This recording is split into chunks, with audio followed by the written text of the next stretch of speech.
कुळात आमचा जन्म झाला. ब्राह्मण कुळाची प्रतिष्ठा उत्तम सगळं उज्ज्वल करावी लागले का दंड आम्ही हात घालतो. देवा राजा सोनेला आम्ही पालक ठरलो, पण राजा म्हणजे नक्की कोण आहे? राजा या 2 अक्षराचा अर्थ तरी काय आहे? हे माझ्या नारायणा, राजा म्हटल्यानंतर तुझा चौश म्हणून कळला गेला.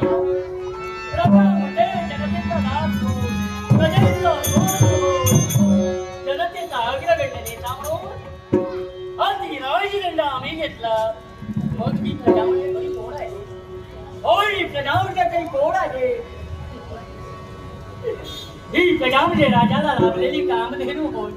अशा या कामधेनूच्या रक्षणाची जबाबदारी राजा विश्वाने स्वतःच्या जीवावर घेतली. आणि होय बघून ते राज्य सगळं आम्ही चालतो.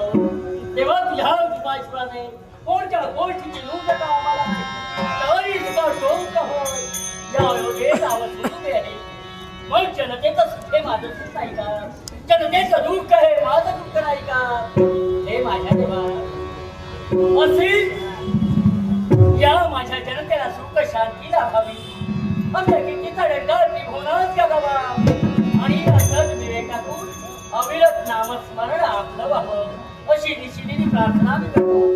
देवा 14 कलांनी युक्त नरदेव मी तुझ्या चरणार्थी हा प्रकृती रूपी रथ स्वाहा केला.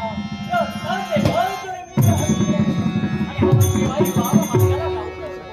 हा रथ सत्मार्गाच्या दिशेने जावा अशी निशिदिनी प्रार्थना करतो.